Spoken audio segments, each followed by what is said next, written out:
My 5-year-old daughter sleepwalks, so I lock her bedroom door at night to keep her safe.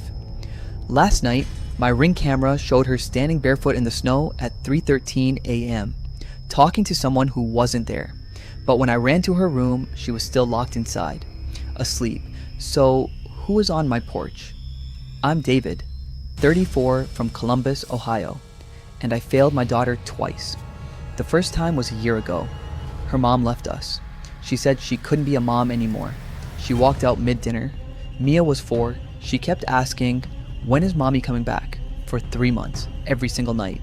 I didn't know what to tell her, so I started working more. Overtime, double shifts. I thought if I bought her enough toys, enough dresses, enough frozen dolls, she wouldn't feel the absence. I thought being a provider was enough.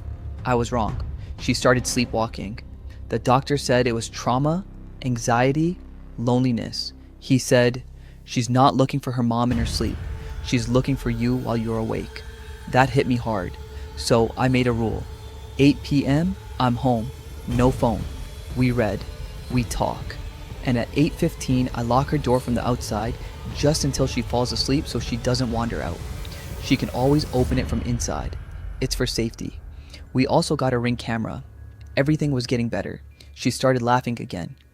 Until last Tuesday, 3:13 a.m., my phone buzzed, motion alert, front door. I opened the app, half asleep, and I saw my baby, Mia. Pink pajamas, barefoot, in 6 inches of snow, 20 degrees outside. She wasn't shivering.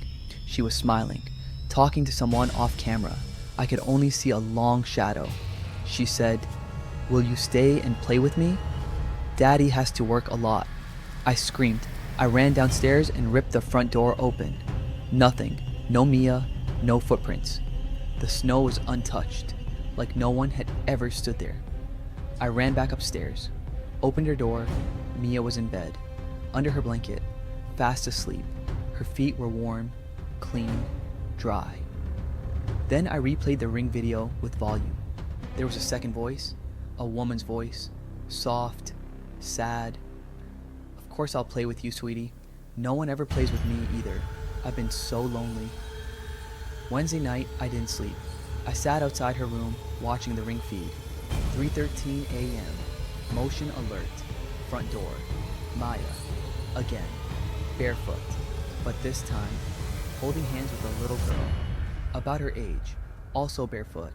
They were both looking at a tall shadow in a red coat. Mia said, "Daddy says I can't go far. He gets scared." The woman in the red coat whispered, "Mommies get scared too when their babies leave." The little girl looked straight into my camera and waved.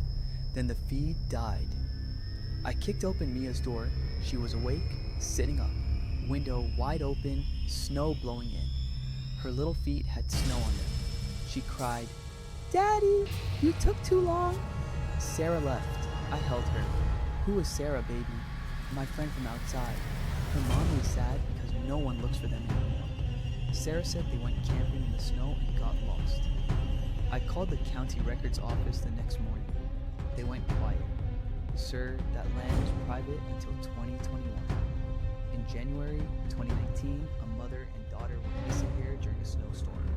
Sarah Jenkins, 32, and her daughter Mia Jenkins, 5. Their tent collapsed. They found the mother's red coat months later. They never found their little girl. My daughter's name was Mia. Same age, I realized something was broken. I was so busy trying to clean my daughter and to her bed, left her alone and different. I gave her toys and set the time. Last night, I didn't rock her. I brought her mattress. I held her until she fell asleep. At 3:13 a.m., my Ring buzzed again. I didn't check the porch, I checked Mia. She was asleep in my arms, safe. But on the Ring video from this morning, there was one last clip.